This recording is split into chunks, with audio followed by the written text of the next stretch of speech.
Hi guys, welcome to brilliant IQ. स्वागत है आपका अपने इस चैनल ब्रिलियंट आईक्यू में, जिसमें हमने एनसीईआरटी की सीरीज को स्टार्ट कर रखा है। हमने इसमें सिक्स्थ की एनसीईआरटी को कंप्लीट प्लेलिस्ट के साथ डाल दिया है, जिसमें हमने सिक्स की एनसीईआरटी को ख़त्म कर चुके हैं, सेवन्थ की एनसीईआरटी की हिस्ट्री को ख़त्म कर चुके हैं और हम एट्थ की एनसीईआरटी को हमने टच किया है, अभी स्टार्ट किया है, जिसमें हम लेसन 1 को कंप्लीट करा चुके हैं, जो इसी चैनल में आपको देखने के लिए मिल जाएगा। आज जो ये दूसरा चैप्टर है, व्यापार से साम्राज्य तक कंपनी की सत्ता स्थापित होती है, ठीक है, इसको हम कंप्लीट करेंगे। और आपको इस चीज़ का मैं बिलीव दिला देता हूँ कि इससे बेहतरीन आपने कहीं भी एनसीईआरटी को इस चैप्टर को नहीं पढ़ा होगा, क्योंकि ये मेरे खुद के तजुर्बे से मैं आपको बता रहा हूँ कि ये आपको बहुत अच्छे से समझा के मैं कराऊंगा। तो वीडियो को अंत तक देखिएगा और चैनल को लाइक और सब्सक्राइब जरूर कर दीजिएगा, ठीक है। आइए शुरुआत करते हैं। कह रहा है मुगल बादशाहों, एक बात का आप ध्यान रखिएगा, मैं इसको पढ़ूंगा और साइड में आपको समझाता चलूंगा। आप पढ़ने पे और समझने पे पूरा फोकस रखिएगा। मैं पूरा का पूरा अपने तजुर्बे से ये बात कह सकता हूँ कि आपको ये चैप्टर बहुत अच्छा समझ में आएगा, ठीक है। शुरुआत करते हैं। कह रहा है मुगल बादशाहों में औरंगजेब आखिरी शक्तिशाली बादशाह थे। जो मुगलों का बादशाह क्रम था, उसमें जो औरंगजेब थे वो आखिरी थे, जो शक्तिशाली बादशाह थे। ये आखिरी मुगल बादशाह नहीं थे, आखिरी शक्तिशाली बादशाह थे। उन्होंने वर्तमान भारत के बहुत बड़े हिस्से पर नियंत्रण स्थापित कर लिया था। 1707 में उनकी मृत्यु के बाद बहुत सारे मुगल सूबेदार और बड़े बड़े जमींदार अपनी ताकत दिखाने लगे थे। इसका मतलब मैं आपको समझाने की पूरी कोशिश करूंगा कि ये क्या कहने वाला है। मैंने आपको क्लास 7 की जब एनसीईआरटी पढ़ाई थी, तो उसमें हमने एक चैप्टर पढ़ा था मुगल के नाम से, ठीक है। और उसमें डिटेल्ड हुआ था मुगल्स के क्रम के बारे में कि पहले बाबर आए, फिर हुमायूं, फिर अकबर, फिर उसके बाद से सलीम, जिनको क्या कहा गया, जहांगीर कहा गया, फिर आए शाहजहां और उनका बेटा फिर औरंगजेब। ये क्रम था मुगल बादशाहों का। जो मुगलों की सबसे बड़ी ताकत थी वो क्या थी? उनके सूबेदार, उलेमा तथा उनके सिपाही जो थे, वो उनकी सबसे बड़ी ताकत रहे थे। लेकिन समय बीतता गया। समय बीतने के बाद जैसे ही औरंगजेब की मृत्यु हुई, औरंगजेब की मृत्यु 1707 में हो गई, तो जो बड़े बड़े जमींदार थे, जो मुगल सूबेदार थे, वो क्या करने लगे, राज्य से विद्रोह करने लगे और अपने आप को स्वतंत्र करने के लिए उत्सुक होने लगे, ठीक। ये लाइन, इसका अर्थ ये पूरा समझा दिया है। आगे देखते हैं। उन्होंने अपना क्षेत्रीय रियासतें कायम कर ली थी। उन्होंने क्या किया था? अपनी क्षेत्रीय रियासतें कायम कर ली, जैसे हैदराबाद, जूनागढ़।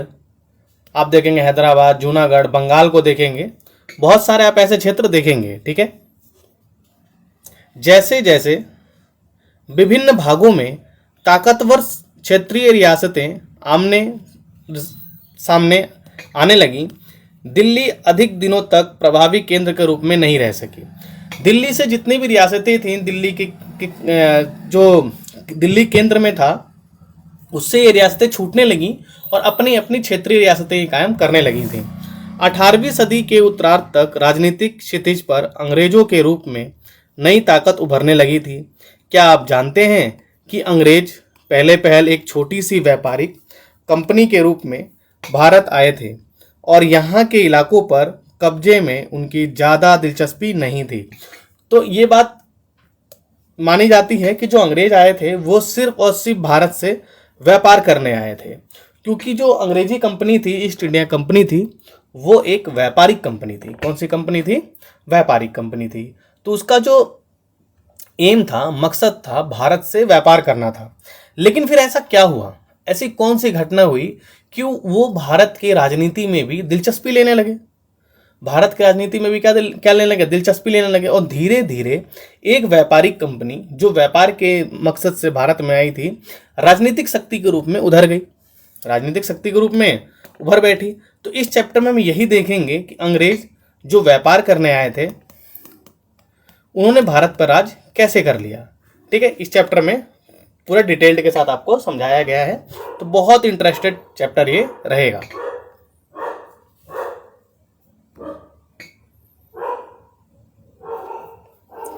ठीक, ये एक चित्र है कैप्टन हडसन द्वारा बहादुर शाह जफर और उनके बेटों की गिरफ्तारी। औरंगजेब के बाद कोई मुगल बादशाह इतना ताकतवर तो नहीं हुआ, लेकिन एक प्रतीक के रूप में मुगल बादशाहों का महत्व बना हुआ था। जब 1857 में ब्रिटिश शासन के विरुद्ध भारी विद्रोह शुरू हो गया तो विद्रोहियों ने मुगल बादशाह बहादुर शाह जफर कौन थे? वो मुगल शासकों में अंतिम शासक थे। बहादुर शाह जफर को ही अपना नेता मान लिया। 1857 की क्रांति में जो क्रांतिकारी लोग थे उन्होंने बहादुर शाह जफर को अपना नेता माना। जब विद्रोह कुचल दिया गया तो कंपनी ने बहादुर शाह जफर को देश छोड़ने के लिए मजबूर कर दिया और उनके बेटों को जफर के सामने ही मार डाला। पूर्व में ईस्ट इंडिया कंपनी कैसे आई? देखो, ये एक फिगर दिया हुआ है, थोड़ा धुंधला फिगर है एनसीईआरटी का ये, लेकिन मैं आपको पूरा समझाने की कोशिश करता हूं। ये अफ्रीकी महाद्वीप है और ये भारतीय है, ये भारत है और ये अफ्रीकी महाद्वीप है। ठीक है, यहां आप देख रहे हैं यूरोप को। किसको देख रहे हैं? यूरोप को। तो इस क्रम में सबसे पहले आप देखेंगे 1488 में यहां से एक आदमी चलता है जिसका नाम था बार्थोलोम्यू डिगाज। वो यहां केप ऑफ गुड होप पहुंचता है। कहां पहुंचता है? केप ऑफ गुड होप पहुंचता है। ठीक है, और इसके आगे का रास्ता इसके समझ में नहीं आता। किसके? बार्थोलीगाज के। किसके? बार्थोलीगाज। इसके आगे का रास्ता इसको समझ में नहीं आता और ये वापस यूरोप पहुंच जाता है। इसके बाद एक दूसरा व्यक्ति जो निकलता है उसका नाम था कोलंबस। क्या नाम था? कोलंबस। वो निकलता है 1492 में निकलता है भारत की खोज के लिए। किसकी खोज के लिए? भारत की खोज के लिए। और चूंकि वो रास्ता बदल देता है और रास्ता भटक जाता है, जिस वजह से वो भारत की खोज की जगह किसकी खोज कर बैठता है? कोलंबस खोज कर बैठता है अमेरिका की। ठीक है, 1492 में। तीसरे बंदे को आप देखेंगे 1498 में, जिसका नाम था वास्को डी गामा।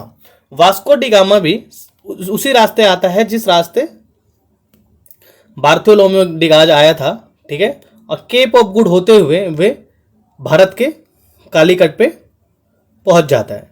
और जब वो भारत के कालीकट पे पहुंचता है उस टाइम पे जो यहाँ का राजा था उसका नाम था जोमेरिन। क्या नाम था? जोमेरिन। ठीक है, और ईस्ट इंडिया कंपनी की स्थापना जो हुई थी वो सन 1600 ईस्वी में की गई थी। सन 1600 ईस्वी में की गई थी। ठीक है, आइए चैप्टर को पढ़ के देखते हैं क्या बताना चाह रहा है। सन 1600 में ईस्ट इंडिया कंपनी ने इंग्लैंड की महारानी एलिजाबेथ प्रथम से चार्टर अर्थात इजाजतनामा हासिल कर लिया था। जब ईस्ट इंडिया कंपनी बनी थी तो एलिजाबेथ प्रथम वहां की महारानी थी, जिससे कंपनी को पूरब से व्यापार करने का एकाधिकार मिल गया। कौन सा अधिकार? एकाधिकार। एकाधिकार का मतलब अब इंग्लैंड से ऐसी कोई भी दूसरी कंपनी नहीं बनेगी जो भारत से व्यापार करने के लिए जाएगी। यानी इस कंपनी को बनाना के पीछे एक मकसद था कि ये कंपनी भारत जाए और अपने पूरे जुनून से, पूरे ताकत से भारत में व्यापार करे और कोई भी इसको प्रतिस्पर्धी ना हो। इस इजाजतनामे का मतलब यह था कि इंग्लैंड की कोई और व्यापारिक कंपनी इस इलाके में ईस्ट इंडिया कंपनी से होड़ नहीं कर सकती थी।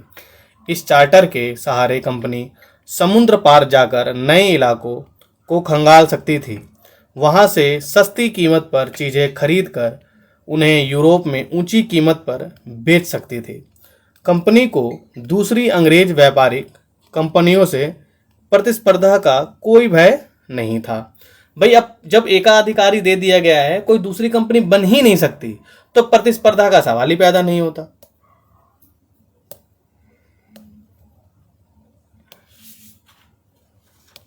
ठीक है, उस जमाने में वाणिज्यिक कंपनियां मोटे तौर पर प्रतिस्पर्धा से बचकर ही मुनाफा कमा सकती थीं।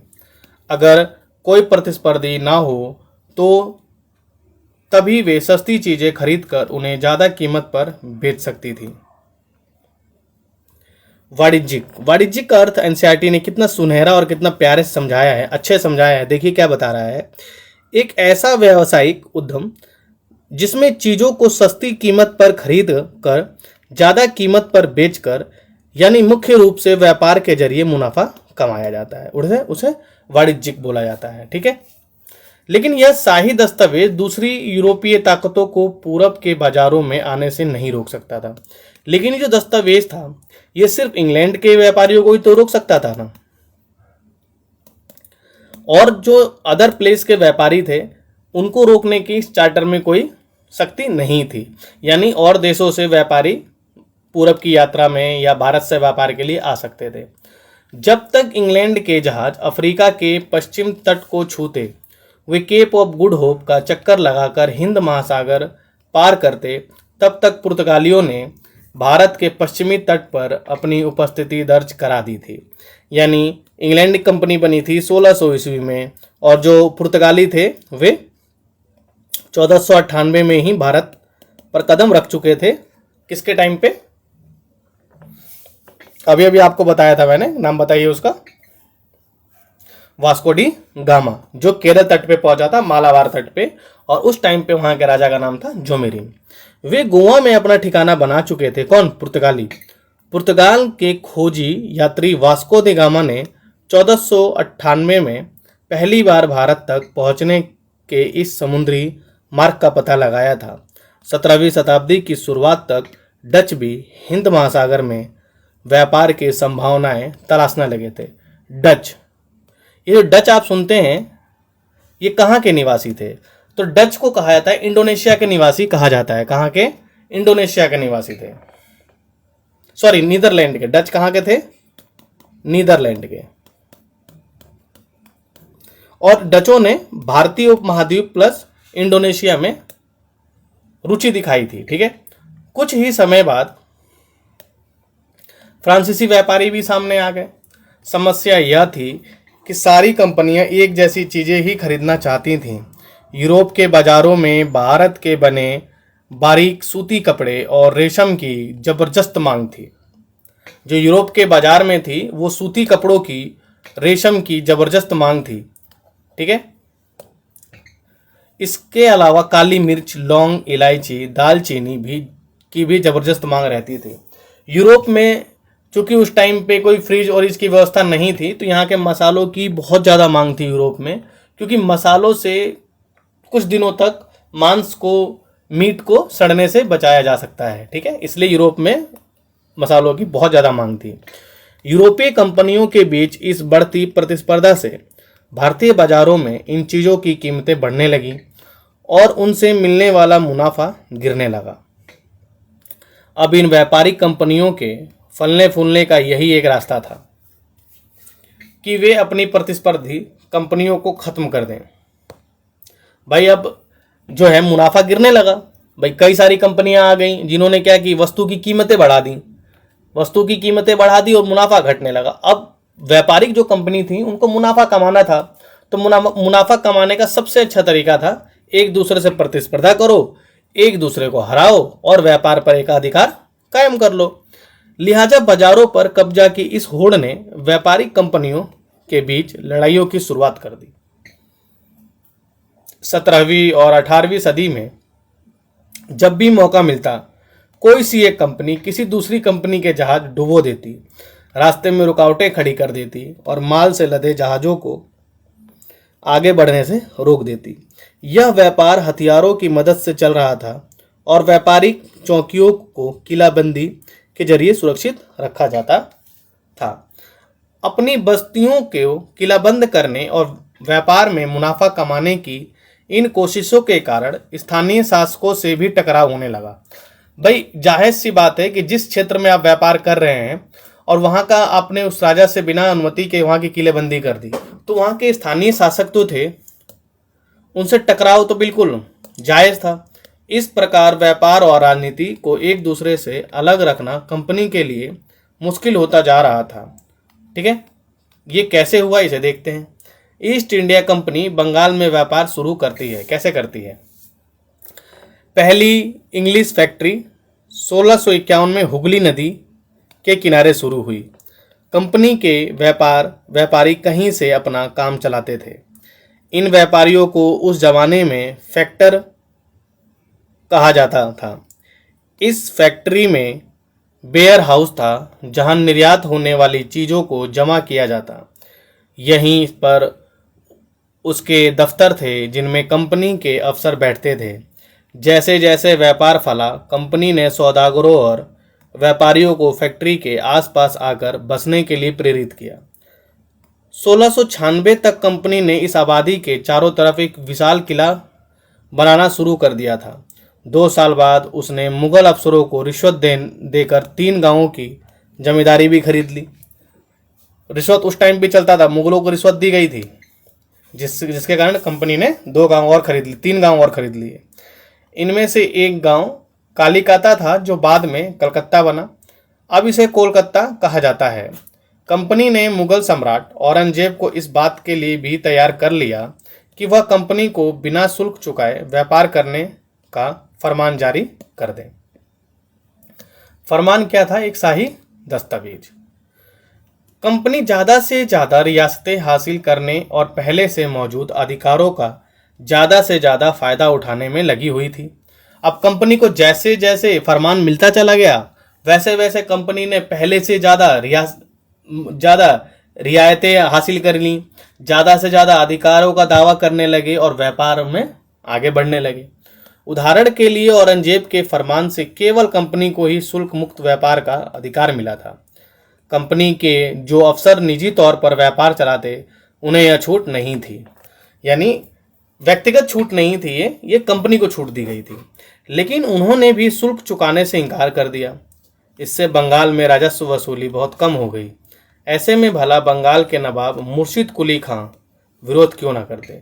जो मुर्शिद कुली खां थे, बंगाल के जो नवाब थे, वो 1722 में बंगाल के नवाब बने थे। ये आप ध्यान रखिएगा, ठीक है। ये बंदरगाह है मद्रास का। कहाँ का? मद्रास का। यहाँ पे क्या है? लाती स्थानीय सामान लाती थी, यहाँ से माल ढुलाई हुआ करती थी, ठीक है। मद्रास के जहाज़ों के से सामान लाती स्थानीय नौकाएं विलियम सिम्पसन द्वारा बनाए गए एक चित्र है ये। व्यापार से युद्धों तक कैसे एक व्यापारी कंपनी राजनीतिक कंपनी के रूप में स्थापित हो गई। 18वीं सदी की शुरुआत में कंपनी और बंगाल के नवाबों के टकराव काफ़ी बढ़ गया था, क्योंकि यहाँ पे व्यापारिक छूट चाहते थे कंपनी के अफसर, और बंगाल के जो नवाब थे वो उनको व्यक्तिगत छूट देने से बिल्कुल इनकार करते थे। तो टकराव बिल्कुल निश्चित था कि टकराव होना ही था। औरंगजेब की मृत्यु के बाद बंगाल के नवाब अपनी ताकत दिखाने लगे थे। उस समय दूसरी क्षेत्रीय ताकतों की स्थिति भी ऐसी ही थी। मुर्शिद कुली खां के बाद अलीवर्दी खां और उसके बाद सिराजुद्दौला बंगाल के नवाब बने। सभी व्यापारी, सभी शक्तिशाली शासक थे। उन्होंने कंपनी को रियायतें देने से मना कर दिया। व्यापार का अधिकार देने के बदले कंपनी से नजराने मांगे, उसे सिक्के ढालने का अधिकार नहीं दिया और उसकी किलेबंदी को बढ़ाने से रोक दिया। कंपनी पर धोखाधड़ी का आरोप लगाते हुए उन्होंने दलील दी कि उसकी वजह से बंगाल सरकार के राजस्व वसूली कम होती जा रही है और नवाबों की ताकत कमजोर पड़ रही है। अपनी टैक्स चुकाने को तैयार नहीं थे। कौन? अंग्रेज। उसके अफसरों ने अपमानजनक चिट्ठियां लिखी और नवाब व उसके उत्तराधिकारियों को अपमानित करने का प्रयास किया। अगर ऐसे प्रयास होंगे तो कौन सा ऐसा राजा होगा जो विद्रोह ना करे, जो उनको सजा ना दे? वही आगे हुआ। कंपनी का कहना था कि स्थानीय अधिकारियों की बेतुकी मांगों से कंपनी का व्यापार तबाह हो रहा है।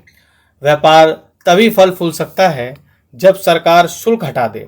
कंपनी को इस बात का भी यकीन था कि अपना व्यापार फैलाने के लिए उसे अपनी आबादी बढ़ानी होगी। कंपनी को यह भी था कि मेरे को अगर अपना व्यापार बढ़ाना है तो अपनी आबादी को भी बढ़ाना पड़ेगा ताकि ज़्यादा से ज़्यादा व्यापार किया जा सके।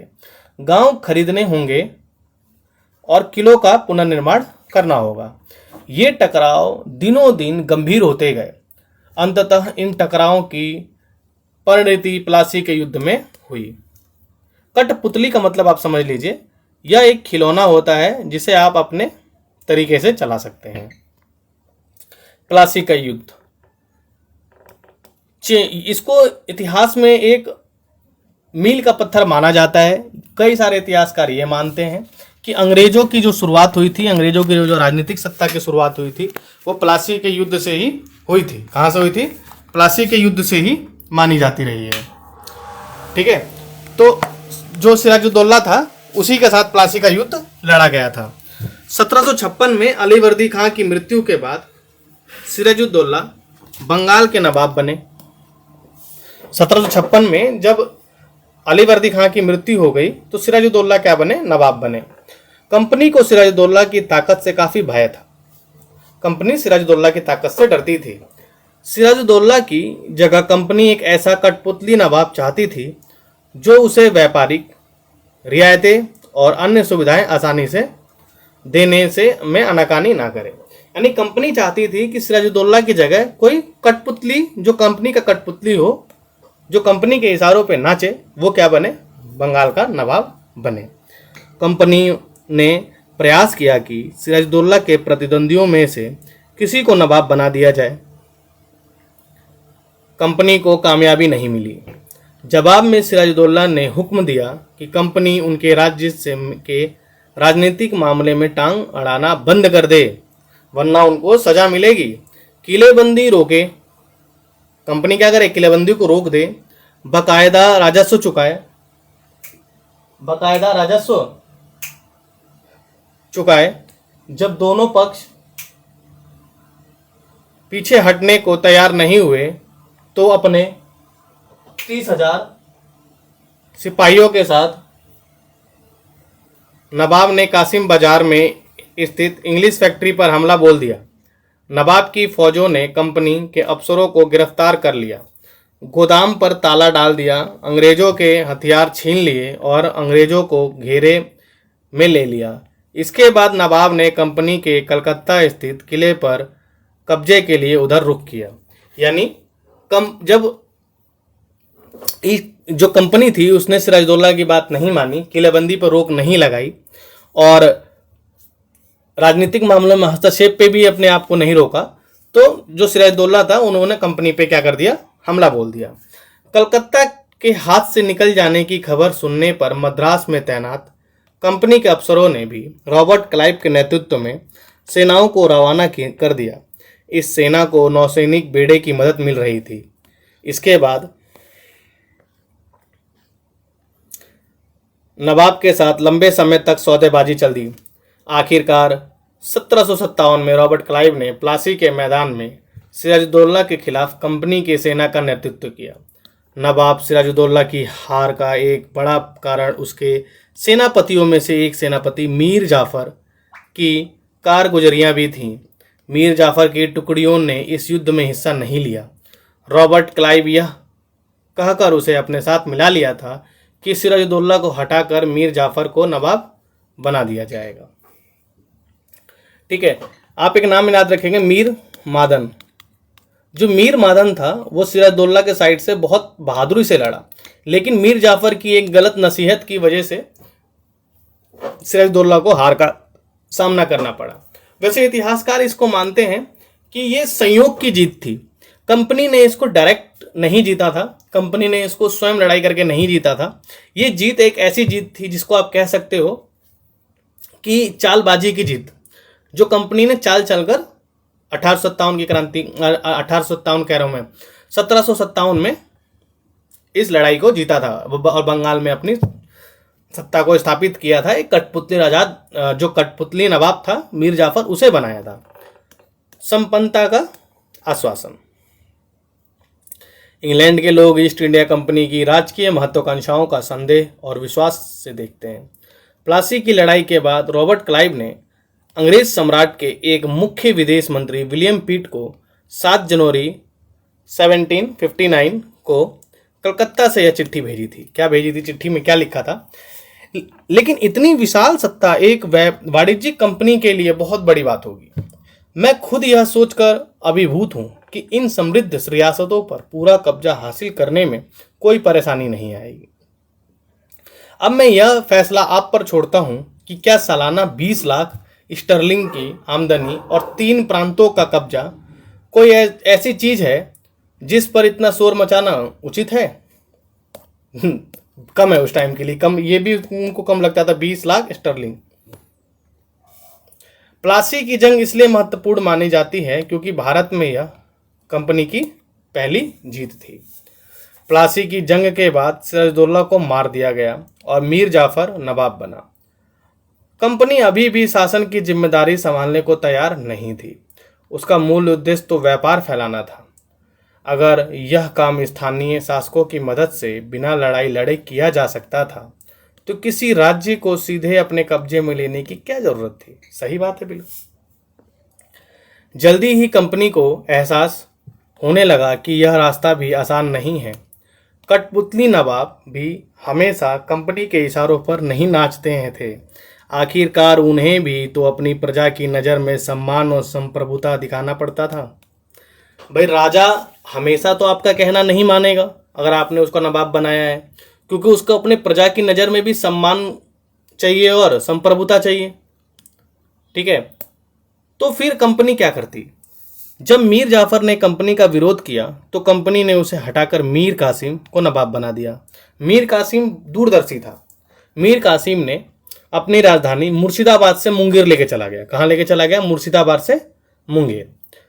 जब मीर कासिम परेशान करने लगा तो बक्सर की लड़ाई 1764 में उसको हराना पड़ा। 1764 की जो बक्सर की लड़ाई थी उसमें 3 बंदे शामिल थे। मुगल सम्राट शामिल थे, उसमें इलाहाबाद के सम्राट शामिल थे, अवध के, और ये आपका ये मीर कासिम शामिल थे। ठीक है, और उन तीनों का नाम था, एक का नाम था मीर कासिम, दूसरे का नाम था शुजाउद्दौला, और जो हमारे मुगल राजा थे वो थे आपके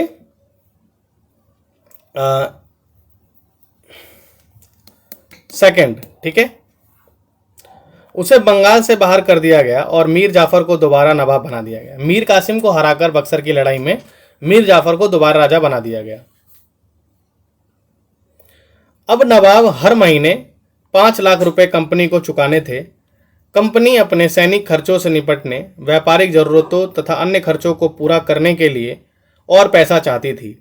कंपनी और ज़्यादा इलाके तथा और ज़्यादा कमाई चाहती थी। 1765 में जब मीर जाफर की मृत्यु हुई तब तक कंपनी के इरादे बदल चुके थे। कठपुतली नवाबों के साथ अपने खराब अनुभवों को देखते हुए क्लाइव ने ऐलान किया, हमें खुद ही नवाब बनाना पड़ेगा। आखिरकार 1765 में मुगल सम्राट ने कंपनी को ही बंगाल प्रांत का दीवान नियुक्त कर दिया। दीवानी मिलने के कारण कंपनी को बंगाल के विशाल राजस्व संसाधन पर नियंत्रण मिल गया। एक क्वेश्चन यूपीएससी ने पूछा था ना कि जो चाबी डुप्ले मद्रास में नहीं ढूंढ पाया, उस चाबी को अंग्रेजों ने बंगाल में ढूंढ लिया। ठीक है, इस तरह कंपनी की एक पुरानी समस्या हल हो गई थी। वो पुरानी समस्या क्या थी कि कंपनी को भारत से व्यापार करने के लिए सोने चांदी लाने पड़ते थे, यानी धातु मुद्रा लानी पड़ती थी, जिसके एवज में कंपनी यहाँ से सामान खरीदती थी, और इससे जो इंग्लैंड की सरकार है उसको काफ़ी नुकसान उठाना पड़ता था। तो एक समस्या तो कंपनी की ख़त्म हुई कि अब उसको बाहर से कुछ भी लाने की ज़रूरत नहीं है। भारत के धन से ही भारत के सामान ही खरीदा जाएगा और विदेश में भेजा जाएगा और वहाँ से मुनाफा कमाया जाएगा। 18वीं सदी की शुरुआत से ही भारत के साथ उसका व्यापार बढ़ता जा रहा था, लेकिन उसे भारत में ज़्यादातर चीज़ें ब्रिटेन से लाए गए सोने चांदी के बदले खरीदनी पड़ती थी। इसकी वजह से ये उस समय ब्रिटेन के पास भारत में बेचने के लिए कोई चीज़ नहीं थी। कारण तो था कि ब्रिटेन के पास और चीज़ थी नहीं जिसको भारत में बेच सके। प्लासी की जंग के बाद ब्रिटेन से सोने की निकासी कम होने लगी और बंगाल की दीवानी मिलने के बाद तो ब्रिटेन से सोना लाने की ज़रूरत ही नहीं रही। अभी आपको मैंने बताया क्यों नहीं रही। अब भारत से होने वाली आमदनी के सहारे ही कंपनी अपने खर्चे चला सकती थी। इस कमाई से कंपनी भारत में सूती और रेशमी कपड़ा खरीद सकती थी अपनी फौजों को संभाल सकती थी और कलकत्ते में किला और दफ्तरों का निर्माण में लागत उठा सकती थी। ये स्रोत है, ठीक है। नवाब की शिकायतें थी कुछ। क्या शिकायत थी? 1733 में बंगाल के नवाब ने इंग्लिश व्यापारियों के बारे में यह कहा था। जब वे पहली बार हमारे देश आए थे तो उन्होंने सरकार के सामने विनती करते हुए कहा था कि उन्हें एक फैक्ट्री बनाने के लिए थोड़ी सी ज़मीन दे दी जाए। उन्हें वह ज़मीन तो मिल गई, पर उन्होंने तो वहाँ मजबूत किला ही खड़ा कर डाला। इसके चारों तरफ गड्ढे बना दिए जो नदी से जुड़ते थे। दीवारों पर उन्होंने ना जाने कितनी तोपें तैनात कर दी हैं। उन्होंने बहुत सारे सौदागरों और अन्य लोगों को अपने मतहत रहने के लिए तैयार कर लिया है और वह 1 लाख रुपए राजस्व वसूल कर रहे हैं। वे असंख्य औरतों और मर्दों को उनके ही देश में गुलाम बनाकर लूट खसोट रहे हैं। ये नवाबों ने लिखा था बंगाल के।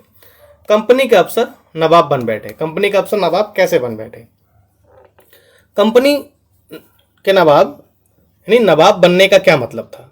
इसका मतलब तो यही था कि कंपनी के पास अब सत्ता और ताकत थी, लेकिन इसके कुछ और फायदे भी थे। क्या फायदे थे? कंपनी का हर कर्मचारी नवाबों की तरह जीने के ख्वाब देखने लगा। कंपनी का जो प्रत्येक कर्मचारी था वो ख्वाब क्या देखने लगा? नवाबों की तरह जिंदगी जीने की। प्लासी के युद्ध के बाद बंगाल के असली नवाबों को इस बात के लिए बाध्य कर दिया गया कि वे कंपनी के अफसरों को निजी तोहफे के तौर पर जमीन और बहुत सारा पैसा दें। खुद रॉबर्ट क्लाइव ने ही भारत में बेहिसाब दौलत जमा कर ली थी। 1743 में जब वह इंग्लैंड से मद्रास आया था तो उसकी उम्र 18 साल थी। किसकी? रॉबर्ट क्लाइव की। जब 1767 में वह 2 बार गवर्नर बनने के बाद हमेशा के लिए भारत से रवाना हुआ तो यहाँ उसकी दौलत 4,40,01,102 पाउंड के बराबर थी उस टाइम पे। बताओ कितने पैसे थे। दिलचस्प बात यह है कि गवर्नर के अपने दूसरे कार्यकाल में उसने कंपनी के भीतर फैले भ्रष्टाचार को खत्म करने का काम सौंपा गया था, लेकिन 1772 में ब्रिटिश संसद में उसे खुद भ्रष्टाचार के आरोप पर अपनी सफाई देनी पड़ी। सरकार को उसकी अकूत संपत्ति के स्रोत संदेहास्पद लग रहे थे। उसे भ्रष्टाचार आरोप से बरी तो कर दिया गया, लेकिन 1774 में उसने आत्महत्या कर ली। क्यों? क्योंकि उससे सहन ना हो पाया। कंपनी के सभी अफसर क्लाइव की तरह दौलत इकट्ठा नहीं कर पाए। बहुत सारी बीमारियों और लड़ाई के कारण कम उम्र में ही मौत का निवाला बन गए।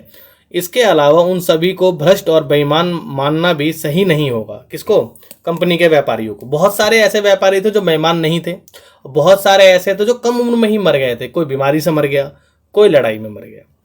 लेकिन क्लाइव, जो रॉबर्ट क्लाइव था, वो बहुत अमीर था और जब उस पर केस चला तो उसको अपनी बेइज्जती बर्दाश्त नहीं हुई, इसलिए उसने 1774 में आत्महत्या ही कर ली। इसके अलावा उन सभी को भ्रष्ट और बेईमान मानना सही नहीं होगा।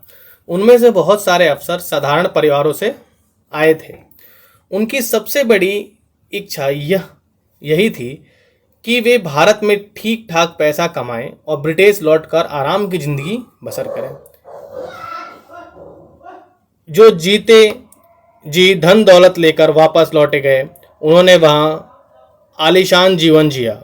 उन्हें वहाँ के लोग नवाब कहते थे।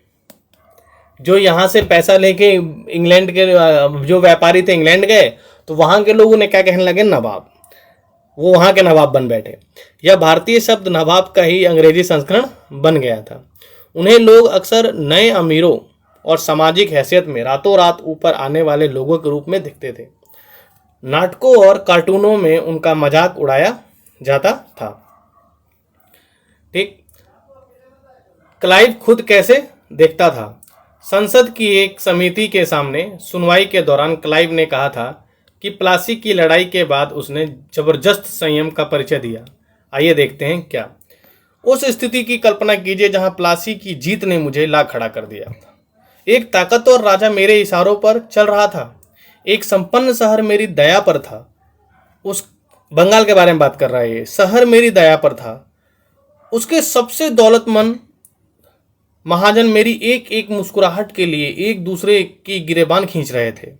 मैं ऐसे खजाने के बीच से गुजर रहा था जो सिर्फ मेरे लिए खुले थे। ये रॉबर्ट क्लाइव का कहना है। एक तरफ सोना और दूसरी तरफ जवाहरात थे। अध्यक्ष महोदय, मैं अपने इस संयम को देखकर खुद हैरान हूं।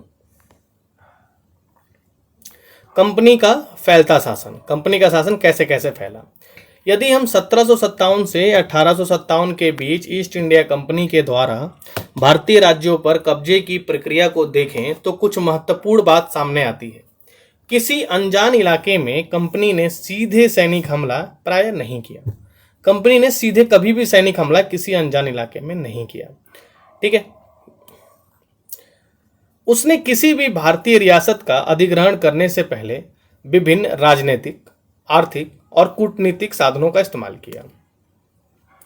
बक्सर की लड़ाई 1764 के बाद कंपनी ने भारतीय रियासतों में रेजिमेंट तैनात कर दिए। इसको कहते थे सहायक संधि। क्या कहते थे? सहायक संधि। लिख देता हूं मैं, सहायक संधि। ठीक है। ये कंपनी के राजनीतिक या व्यावसायिक प्रतिनिधि होते थे। उनका काम कंपनी के हितों की रक्षा करना और उन्हें आगे बढ़ाना था। रेजिडेंट के माध्यम से कंपनी के अधिकारी भारतीय राज्यों के भीतरी मामलों में भी दखल देने लगे थे। पहले तो ये था कि आप सहायक संधि कर लीजिए और अपने यहाँ हमारा एक रेजिडेंट रख लीजिए, इसको सैनिक आपके यहाँ रख देते हैं जो आपकी दूसरे राज्यों से मदद करेंगे। ये अंग्रेजों का कहना था। और आपके अंदरूनी मामले में हम कोई रोक टोक दखलंदाजी नहीं करेंगे। लेकिन धीरे धीरे वो राज्यों के आंतरिक मामले में भी दखलंदाजी करने लगे थे। अगला राजा कौन होगा, किस पद पर किसको बिठाया जाए, इस तरह की चीजें भी कंपनी के अफसर ही तय करना चाहते थे। कई बार कंपनी ने रियासतों पर सहायक संधि भी थोप दी। जो रियासत इस बंदोबस्त को मान लेती थी उसे स्वतंत्र सेनाएं रखने का अधिकार नहीं रहता था। उसे कंपनी की तरफ से ही सुरक्षा दी जाती थी और सहायक सेना के रखरखाव के लिए वह कंपनी को पैसे देती थी। अगर भारतीय शासक रकम अदा करने में चूक जाते थे तो जुर्माने के तौर पर उनका इलाका कंपनी अपने कब्जे में ले लेती। ठीक है। कितनी बढ़िया सहायक संधि थी। देखो, सहायक संधि के रखरखाव के लिए वो कंपनी को पैसा देती थी। मतलब सैनिक, कंपनी ने अपनी सैनिक राजाओं के रखना चालू किया और उन सैनिकों को जो अब सैलरी दे रही है वो राज्य दे रही है। अगर भारतीय शासक रकम अदा करने में यानी सैलरी देने में चूक जाते हैं उस सेना को तो जुर्माने के तौर पर कंपनी उनका इलाका कब्जा कर लेती। उदाहरण के लिए जब रिचर्ड वेलेस्ली गवर्नर जनरल था उस समय अवध के नवाब को 1801 में अपना आधा इलाका कंपनी को सौंपने के लिए मजबूर किया गया क्योंकि नवाब सहायक सेना के लिए पैसा अदा करने में चूक गए थे। इसी आधार पर हैदराबाद के भी कई इलाके छीन लिए गए।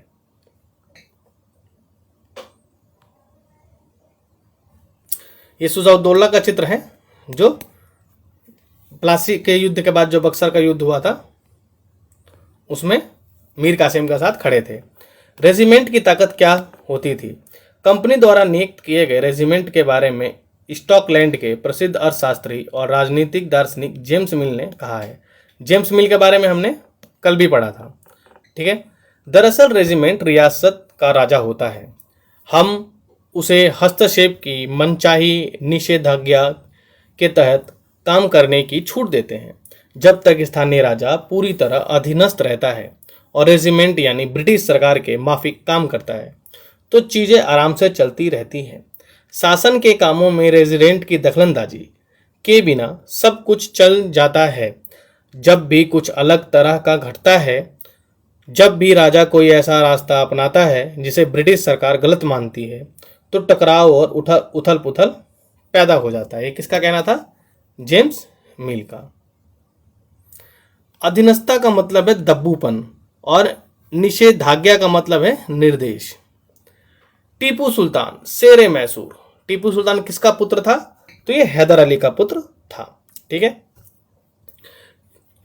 जब कंपनी को अपने राजनीतिक और आर्थिक हितों का खतरा दिखाई दिया तो कंपनी ने प्रत्यक्ष सैनिक टकराव का रास्ता भी अपनाया।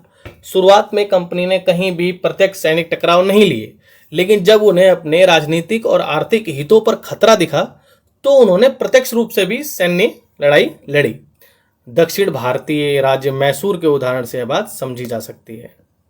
हैदर अली जो शासन का 1761 से 1782 और उसके विख्यात पुत्र टीपू सुल्तान 1782 से 1799 जैसे शक्तिशाली शासकों के नेतृत्व में मैसूर काफी ताकतवर हो चुका था।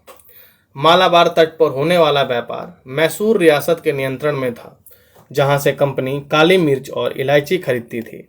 1785 में टीपू सुल्तान ने अपनी रियासत में पड़ने वाले बंदरगाहों से चंदन की लकड़ी, काली मिर्च और इलायची का निर्यात रोक दिया। सुल्तान ने जो टीपू सुल्तान था उसने अंग्रेजों को चंदन की लकड़ी, काली मिर्च और इलायची का निर्यात बंदी कर दिया। सुल्तान के स्थानीय सौदागरों को भी कंपनी के साथ कारोबार करने से रोक दिया गया, और स्थानीय सौदागर थे उन्हें भी कंपनी के साथ व्यापार से रोक दिया टीपू सुल्तान ने। टीपू सुल्तान ने भारत में रहने वाले फ्रांसीसी व्यापारियों से घनिष्ठ संबंध विकसित किए और उनकी मदद से सेना का आधुनिकीकरण किया। आप ये बात समझ सकते हैं टीपू और अंग्रेजों की भिड़ंत क्यों हुई होगी, क्यों एक दूसरे के आमने सामने आए होंगे। पहला, व्यापार के लिए, व्यापारिक स्थिति को बचाने के लिए। दूसरा, जो मैसूर था यानी टीपू था, इसके फ्रांसीसियों से जो निकटता हो रही थी वो एक कंपनी के लिए दिक्कत का कारण थी। और तीसरा, कंपनी किसी भी ऐसे प्रतिद्वंदी को सामने खड़ा नहीं देख सकती थी जो उसके राजनीतिक और आर्थिक स्थिति के लिए खतरा बने। तो निश्चित तौर पर दोनों के बीच में टकराव होना ही था। कंपनी की फौजों को हैदर अली और टीपू सुल्तान ने कई बार युद्ध में हराया था, लेकिन 1792 में मराठों, हैदराबाद के निज़ाम और कंपनी की संयुक्त फौजों के हमले के बाद टीपू सुल्तान को अंग्रेजों से संधि करनी पड़ी। 1792 में जो लड़ाई हुई, थर्ड मैसूर वार इसको कहा जाता है, ठीक है, आंगल मैसूर या वार यानी आंगल मैसूर युद्ध तीसरा कहा जाता है। इसमें मराठे और हैदराबाद दोनों कंपनी के साथ शामिल हो गए। इस संधि के तहत उनके दो बेटों को अंग्रेजों ने बंधक के रूप में अपने पास रख लिया। टीपू के ब्रिटिश चित्रकारों को ऐसे दृश्यों की तस्वीर बनाने में मजा आता था जिसमें अंग्रेजों की सत्ता की विजय दिखाई जाती थी। साम्राज्यवादी थे ना ये। सुल्तान के इन कदमों से अंग्रेज आग बबूला हो गए। उन्हें हैदर अली और टीपू सुल्तान बहुत महत्वाकांक्षी, घमंडी और खतरनाक दिखाई देते थे। अंग्रेजों को लगता था कि ऐसे राजाओं को नियंत्रित करना और कुचलना जरूरी है।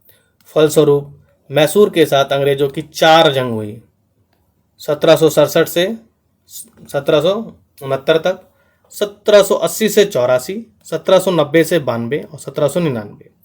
1799 का युद्ध अंतिम था, जो श्रीरंगपट्टनम की आखिरी जंग में कंपनी को सफलता मिली। अपनी राजधानी की रक्षा करते हुए, राजधानी क्या थी टीपू की? श्रीरंगपट्टनम। टीपू सुल्तान मारे गए और मैसूर का राजकाज पुराने वोडियार राजवंश के हाथों में सौंप दिया गया। इसके साथ ही मैसूर पर भी सहायक संधि थोप दी गई। टीपू की कहानियां। राजाओं की छवि अक्सर जनश्रुतियों से बनती है। प्रचलित किस्सों में उनकी ताकत का खूब यशगान किया जाता है। 1782 में मैसूर के राजा टीपू सुल्तान के बारे में कहा जाता है कि एक बार वे फ्रांसीसी दोस्त के साथ जंगल में शिकार खेलने गए थे। वहां एक शेर उनके सामने आ गया। उनकी बंदूक ने मौके पर साथ नहीं दिया और कटार भी जमीन पर गिर गई। फिर भी टीपू ने निहत्थे ही शेर पर मुकाबला किया और आखिरकार कटार उठा ली। अंत में उन्होंने शेर को मार गिराया। इसी के बाद उन्हें शेर मैसूर कहा जाने लगा था। उनके राष्ट्रीय झंडे पर भी शेर की तस्वीर होती थी। टीपू का खिलौना शेर, ये एक शेर का तस्वीर है, खिलौना शेर है। यह टीपू के विशालकाय मशीनी खिलौने की तस्वीर है। इसमें यह नकली शेर एक यूरोपीय सिपाही को दबाते हुए है। जब इसका हॉलैंड हैंडल घुमाया जाता है तो नकली शेर दहाड़ता था और सिपाही की भीतर से चीख की आवाज़ आती थी। अब यह खिलौना शेर लंदन स्थित विक्टोरिया एंड एल्बर्ट म्यूजियम में रखा है। 4 मई 1799 को जब कंपनी श्रीरंगपट्टनम की रक्षा करते हुए टीपू सुल्तान की मृत्यु हो गई तो अंग्रेज इस खिलौने को भी अपने साथ ले गए। मराठों से लड़ाई। अब अंग्रेजों की मराठों से लड़ाई दिखाई गई है। पहले हमने मैसूर से। 18वीं शताब्दी के आखिर से कंपनी मराठों की ताकत को भी काबू और खत्म करने के बारे में सोचने लगी थी। 1761 में पानीपत की तीसरी लड़ाई में हार के बाद दिल्ली से देश का शासन चलाने का मराठों का सपना चूर चूर हो गया। जो 1761 में पानीपत की लड़ाई हुई अहमद शाह अब्दाली और मराठों के बीच, उसमें यह तय हो गया कि भारत पर शासन अब कौन नहीं करेगा, यानी मराठे अब भारत पर शासन नहीं करेंगे, क्योंकि मराठे बुरी तरह से हार चुके थे। उन्हें कई राज्यों में बांट दिया गया। इन राज्यों की बागडोर सिंधिया, होलकर, गायकवाड़ और भोसले जैसे अलग अलग राजवंशों के हाथों में थी। यानी मराठा जो परिसंघ था वो 4 पार्टों में बट गया, सिंधिया, होलकर, गायकवाड़ और भोसले। ठीक है। ये सारे सरदार एक पेशवा यानी सर्वोच्च मंत्री के अंतर्गत एक कन्फेडरेसी यानी राज्य मंडल के सदस्य थे। पेशवा इस राज्य मंडल का सैनिक और प्रशासकीय प्रमुख होता था और पुणे में रहता था। महादजी सिंधिया और नाना फडनीस 18वीं सदी के आखिर के 2 प्रसिद्ध मराठा योद्धा और राजनीतिज्ञ थे।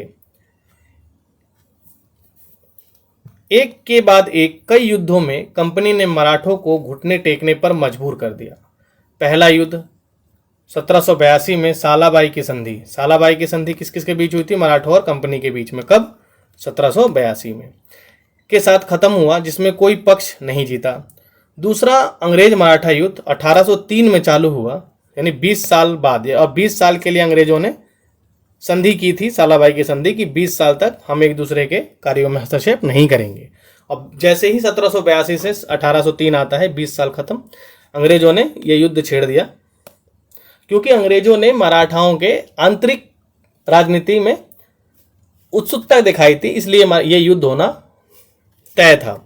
कई मोर्चों पर लड़ा। इसका नतीजा यह हुआ कि उड़ीसा और यमुना के उत्तर में स्थित आगरा व दिल्ली सहित कई भूभाग अंग्रेजों के कब्जे में आ गए। अंततः 1817-19 के तीसरे अंग्रेज मराठा युद्ध में मराठों की ताकत को पूरी तरह कुचल दिया गया। पेशवा को पुणे से हटाकर कानपुर के पास बिट्ठूर में पेंशन के लिए भेज दिया गया।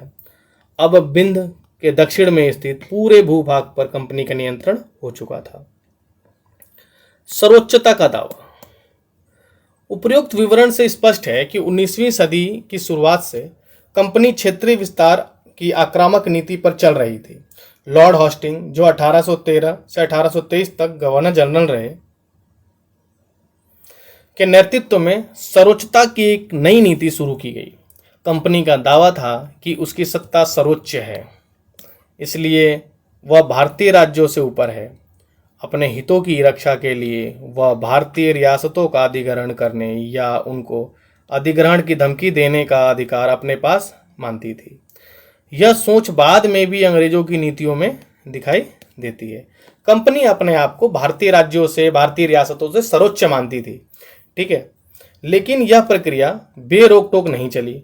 उदाहरण के लिए जब अंग्रेजों ने कित्तूर यानी फिलहाल कर्नाटक के छोटे से राज्य को कब्जे में लेने का प्रयास किया, तो रानी चेन्नम्मा ने हथियार उठा लिए और अंग्रेजों के खिलाफ आंदोलन छेड़ दिया।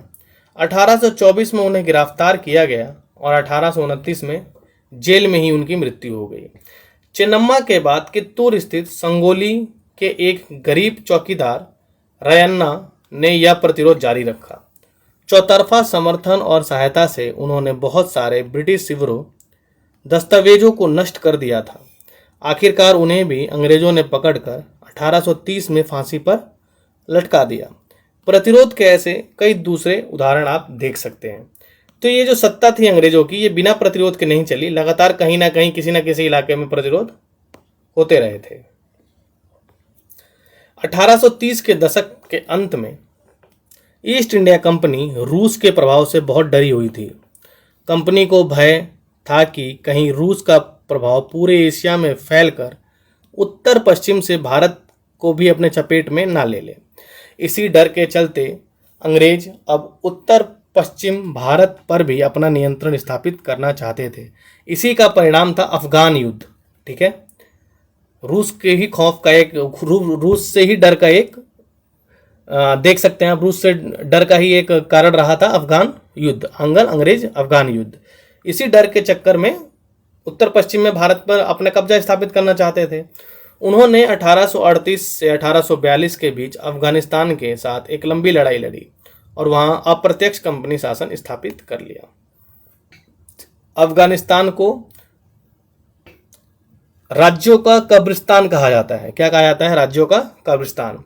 जिसने भी अफगानिस्तान पे कब्जा करने की कोशिश की वो कब्रिस्तान में दब गया, यानी उसका अंत हो गया। वैसे ही अंग्रेज थे, अंग्रेजों ने भी जब अफगानिस्तान पे कब्जा करने की कोशिश की थी, अंग्रेज भी वहां से हार के ही लौटे थे। इसलिए वहां पे कंपनी की कौन सत्ता स्थापित थी? अप्रत्यक्ष। 1843 में सिंध में भी कब्जे में आ गए।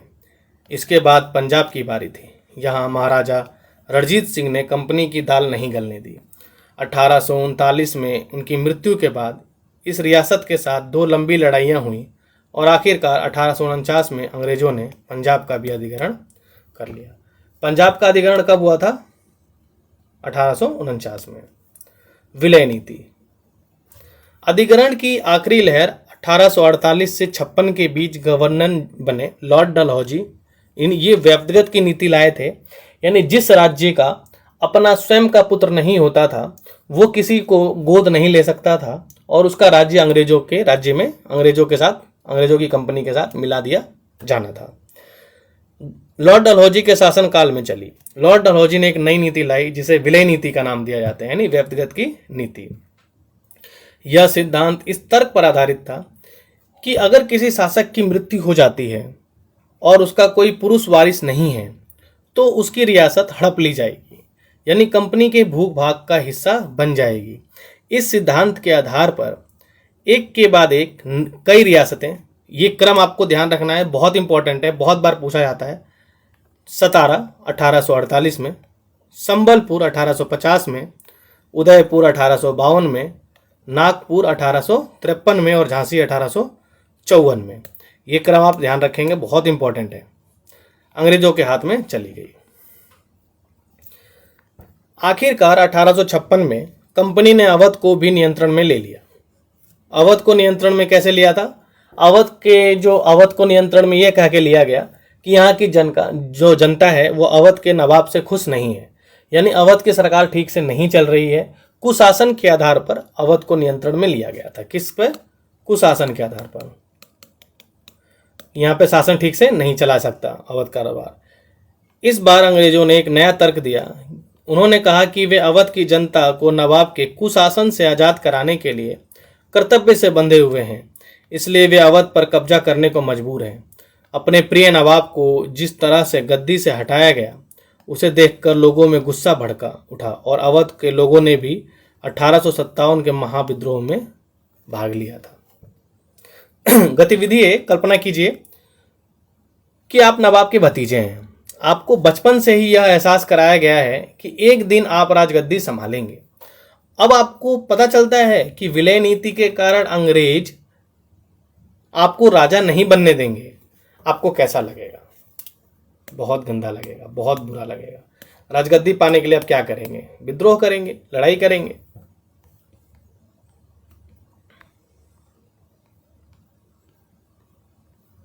नए शासन की स्थापना। ये कुछ वर्ड है, देख लीजिए। काजी कहा जाता है न्यायाधीश को। मुक्ति, मुस्लिम समुदाय का एक न्यायविद जो कानूनों की व्याख्या करता है और काजी इसी व्याख्या के आधार पर फैसले सुनाता है। महाभियोग, जब इंग्लैंड के हाउस ऑफ कॉमन्स में किसी व्यक्ति के खिलाफ दुराचरण का आरोप लगाया जाता है तो हाउस ऑफ लॉर्ड्स यानी संसद का ऊपरी सदन उस व्यक्ति के खिलाफ मुकदमा चलाता है। इसे क्या कहा जाता है? महाअभियोग। अब देखते हैं नए शासन की स्थापना। गवर्नर जनरल वॉरेन हेस्टिंग 1773 से 1785 उन बहुत सारे महत्वपूर्ण व्यक्तियों में से एक था जिन्होंने कंपनी की ताकत फैलाने में अहम भूमिका अदा की। जो वॉरेन हेस्टिंग थे वो क्या थे? फर्स्ट गवर्नर जनरल थे। क्या थे? पहले गवर्नर जनरल थे। ठीक है। वॉरेन हेस्टिंग के समय तक आते आते कंपनी न केवल बंगाल बल्कि मुंबई और मद्रास में भी सत्ता हासिल कर चुकी थी। ब्रिटिश इलाके मोटे तौर पर प्रशासकीय इलाकों में बटे हुए थे, जिन्हें प्रेसिडेंसी कहा जाता था।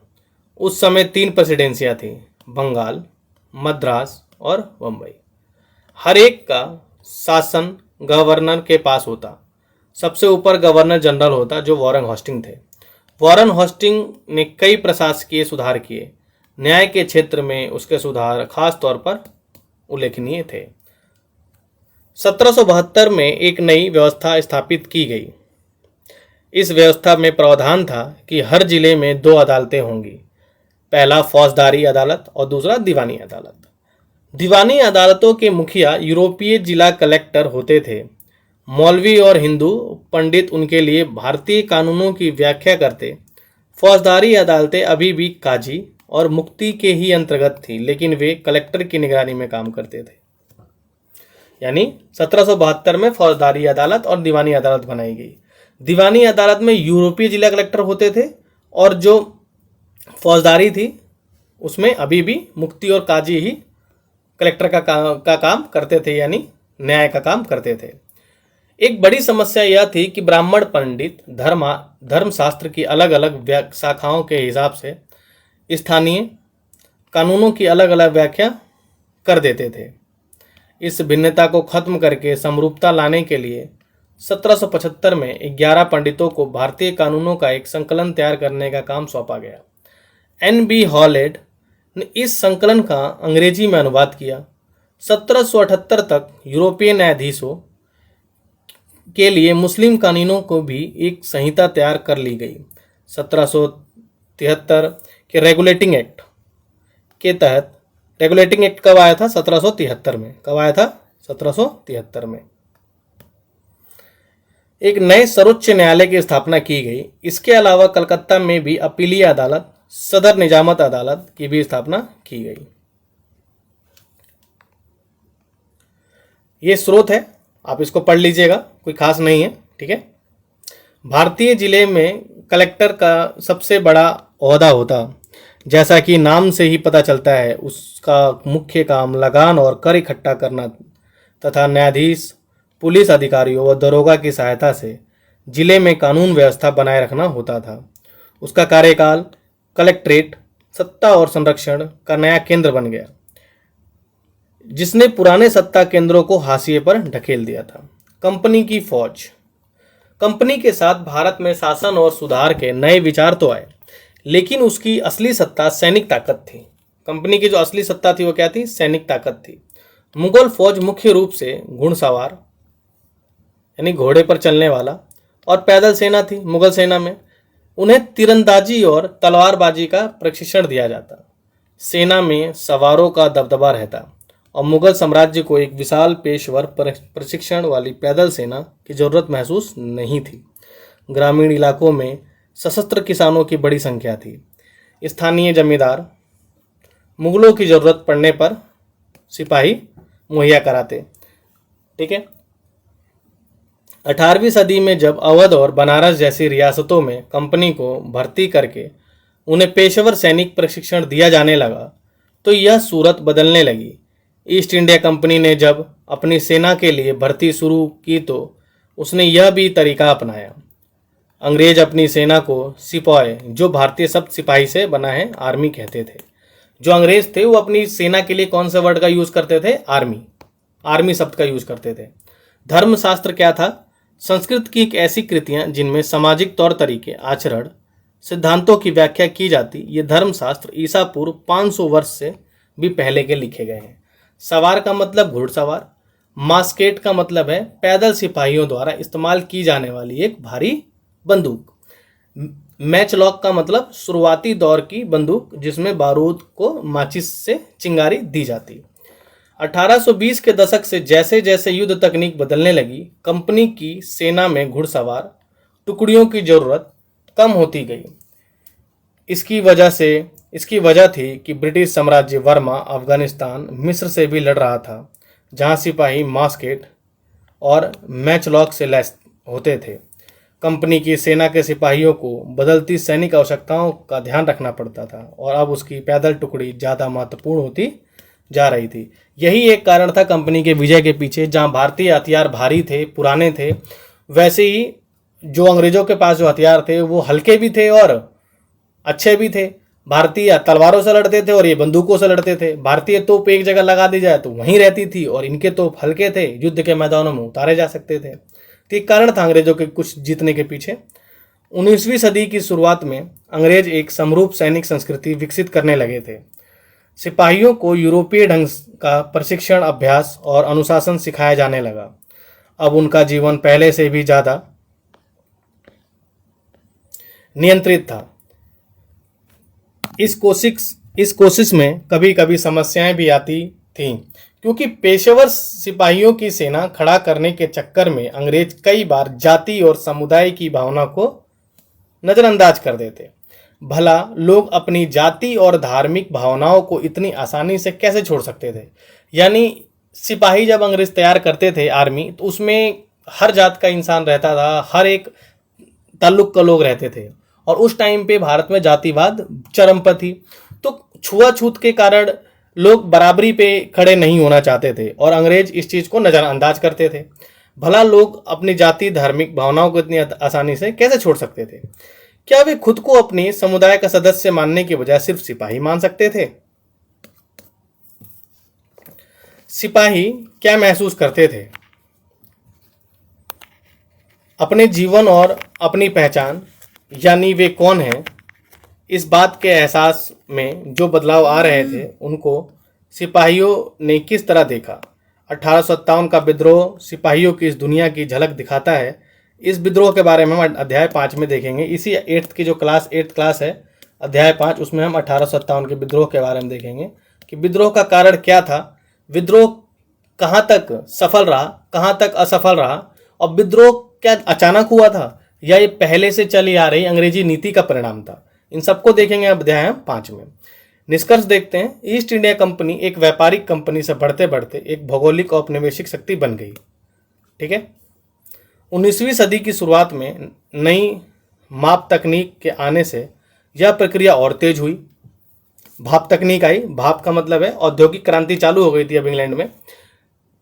जब तक समुद्र मार्ग से भारत पहुंचने में 6 माह का समय लग जाता था, भाप से चलने वाले जहाज़ों ने यह यात्रा 3 हफ्तों में समेट दी।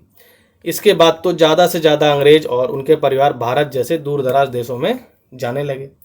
1857 तक भारतीय उपमहाद्वीप के 63% भूभाग और 78% आबादी पर कंपनी का सीधा शासन स्थापित हो चुका था। देश के शेष भूभाग और आबादी पर कंपनी का अप्रत्यक्ष प्रभाव था। इस प्रकार व्यवहारिक स्तर पर ईस्ट इंडिया कंपनी पूरे भारत को नियंत्रण में ला चुकी थी। ठीक है। ये कुछ अन्य तथ्य हैं जो एनसीईआरटी अपने हर चैप्टर के एंड में देती है, देख लेते हैं। दक्षिण अफ्रीका में दास व्यापार, जो दक्षिण अफ्रीका में दासों का व्यापार होता था, वो किस प्रकार होता था? तो डच व्यापारी 17वीं सदी में दक्षिण अफ्रीका पहुंचे। जल्द ही दास व्यापार शुरू हो गया। लोगों को बंधक बनाकर जंजीरों में बांधकर दास बाजारों में बेचे जाने लगा, यानी लोगों को भी दास बनाकर बाजारों में बेचा जाता था। 1834 में दास प्रथा के अंत के समय अफ्रीका के दक्षिण सिरे पर स्थित केप में निजी स्वामित्व में दासों की संख्या 36,774 थी। कितनी बड़ी संख्या थी दासों की। 1824 में केप आने वाले एक यात्री ने यहाँ होने वाली नीलामी का आंखों देखा ब्यौरा इस प्रकार दिया है। यह मालूम होने पर कि पशुओं, कृषि उत्पादों की नीलामी होने वाली है, हमने अपनी गाड़ी नए बैल खरीदने के लिए रोक ली। नीलामी के माल में एक स्त्री दास और उसके 3 बच्चे थे।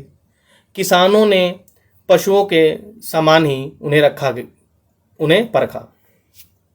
उन्हें अलग अलग खरीदारों को बेच दिया गया। माँ ने चिंता, वेदना और आंसू भरी आंखों से बच्चों की तरफ देखा। दुखी बच्चे व्याकुल माँ बाप से चिपक गए। यह दृश्य दिल को दहलाने वाला था। इस विपरीत मौजूद दर्शकों के चेहरे हंसते हुए असंवेदनशील थे। ठीक है। ये कुछ क्वेश्चन आंसर हैं। ठीक है, जिसका उत्तर आपको इस चैप्टर को पढ़ के देना है, और जो क्वेश्चन आंसर नीचे दिए गए हैं इनका उत्तर आपको 100 शब्दों में देना है। और जो भी आपको इस चैप्टर में समझ में ना आए उसको आप मुझसे कमेंट में पूछ सकते हैं। ठीक है, या मेरे टेलीग्राम चैनल पे आप मेरे से जुड़ सकते हैं, जहां आपको इसकी PDF दी जाएगी। ठीक है, मिलते हैं आपसे नेक्स्ट चैप्टर में, जो क्लास 8th का ही 3rd चैप्टर होगा। तो चैनल को आप लाइक और सब्सक्राइब कर दीजिएगा। ठीक है, मिलते हैं, धन्यवाद।